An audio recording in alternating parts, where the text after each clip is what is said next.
Assalamualaikum warahmatullahi wabarakatuh. Oke, kali ini kita akan membahas materi tentang dinamika kependudukan Indonesia.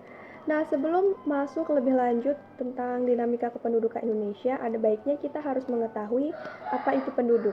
Nah, penduduk menurut Undang-Undang Dasar tahun 1945 pasal 14 ayat 1 menyatakan bahwa penduduk adalah tiap-tiap orang yang bertempat tinggal di suatu daerah maupun wilayah yang ada di Indonesia dan menetap kurang lebih 1 tahun berturut-turut.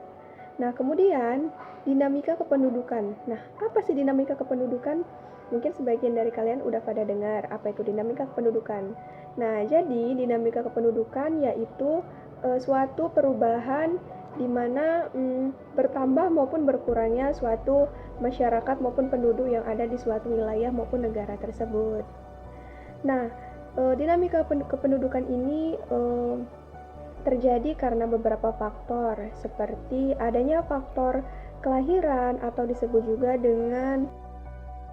Nah, jadi adapun faktor-faktor dari dinamika kependudukan Indonesia yaitu yang pertama, angka kelahiran. Nah, angka kelahiran ini biasa disebut juga dengan natalis. Kemudian faktor yang kedua yaitu angka kematian. Nah, angka kematian biasa disebut juga dengan moralitas. Kemudian yang terakhir yaitu perpindahan penduduk, yang disebut juga dengan migrasi. Langsung aja kita masuk kepada dampak dari dinamika kependudukan.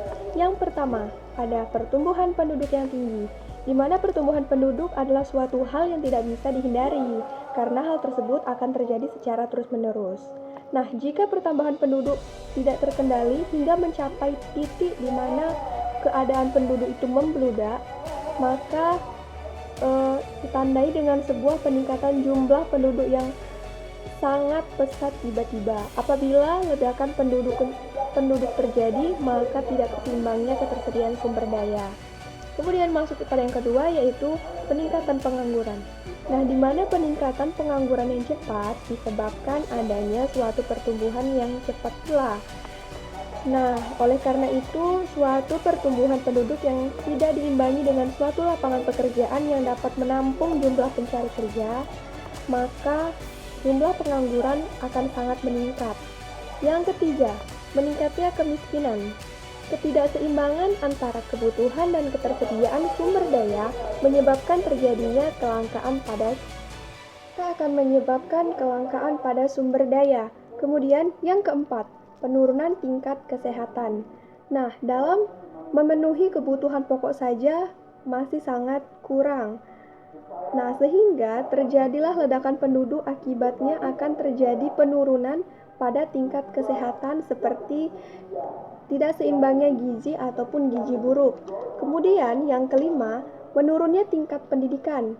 Nah, semakin cepatnya peningkatan penduduk atau membludaknya tingkat penduduk, maka menyebabkan tingginya jumlah anak usia sekolah.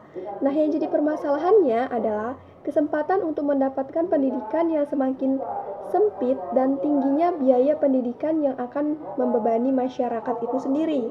Kemudian masuk pada yang keenam, yaitu penurunan kesejahteraan, di mana peningkatan penduduk yang tinggi diiringi dengan peningkatan kebutuhan hidup yang menuntut untuk terpenuhi.